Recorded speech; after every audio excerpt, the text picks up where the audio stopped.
அனைவருக்கும் வணக்கம். என் பேர் யோகஸ்ரீ கோமதிமா. நான் ஈரோட்டில் புவி வானங்கள் ஜோதிட ஆராய்ச்சி மையம் வச்சிருக்கேன்.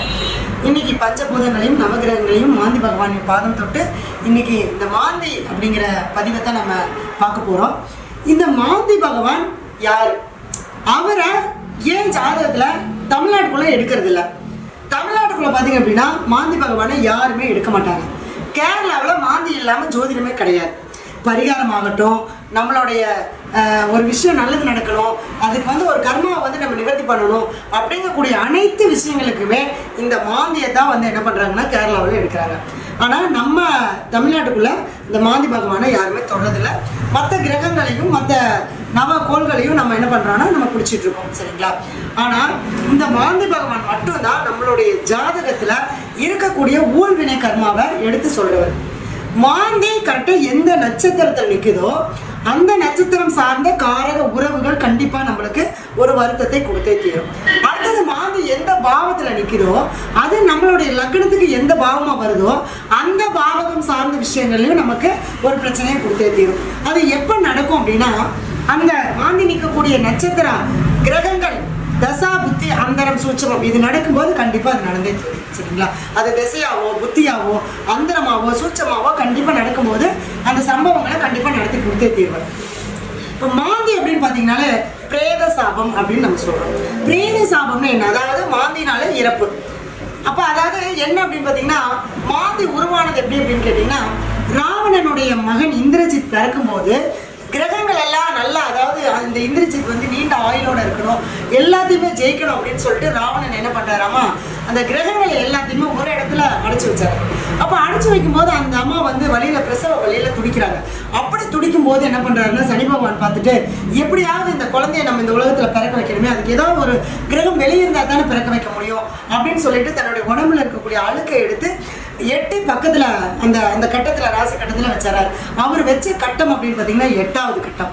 அப்போ அந்த 8வது கட்டத்தில் வச்ச உடனே அந்த ராவணன் அவருடைய காலை வெட்டிட்டதாகவும் அதனால சனி பகவான் ஊனமாயிட்டதாகவும் நமக்கு முன்னோர்கள் வழி சரி கதையாக நமக்கு சொல்லப்பட்டிருக்கு, சரிங்களா?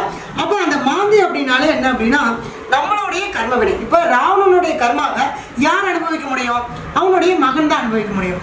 இப்போ அந்த மாதிரி நம்மளுடைய வம்சத்தில் வர்றவங்க தான் அதை அனுபவிக்க முடியும். அப்போ அப்படி இருக்கக்கூடிய கர்மாவை சொல்லக்கூடியது தான் இந்த மாந்தி பகவான், சரிங்களா? இப்போ இந்த மாந்தி பகவான் பார்த்தீங்க அப்படின்னா, நமக்கு முதல்ல லக்கணத்தில் இருந்தால் என்ன பண்ணுவார் அப்படின்னா, இது லக்கணங்கிறது ஜாதகர். அப்போ ஜாதகருடைய எல்லா விஷயங்கள்லையுமே தடை தாமதத்தை கொடுப்பார். எதுவுமே ஈஸியாக கிடைக்காது, கஷ்டப்பட்டால் தான் கிடைக்கும், போராடினா தான் கிடைக்கும். வாழ்க்கையில் ரொம்ப அவங்க கஷ்டப்பட்டு முன்னுக்கு வந்தவங்களா தான் இருப்பாங்க. அந்தந்த காலகட்டங்களில் அவங்கள அதை பிரேக் பண்ணிகிட்டே இருக்கும். அதே மாதிரி சிந்தனை, தன்னுடைய சிந்தனையை தான் செயல்படுத்த முடியாது. அப்போ அதை யோசிப்பாங்க, பட் அந்த யோசிக்கிறத செயலாக்கம் பண்ண முடியாது. அடுத்தது என்ன அப்படின்னு பார்த்தீங்கன்னா, அவங்களுடைய எண்ணங்கள், அவங்களுடைய தோற்றம், அவங்களுடைய உறவு, அவங்களுடைய வாழ்க்கை முறை இதில் எல்லாத்தையுமே ஒரு மாற்றத்தை கொடுக்கும். எப்போனா ஆரம்பத்துலேருந்தே கொடுக்க ஆரம்பிச்சிடும். எப்படின்னா, பிறந்த உடனே உடல் ரீதியான பிரச்சனைகளை கொடுக்கும்.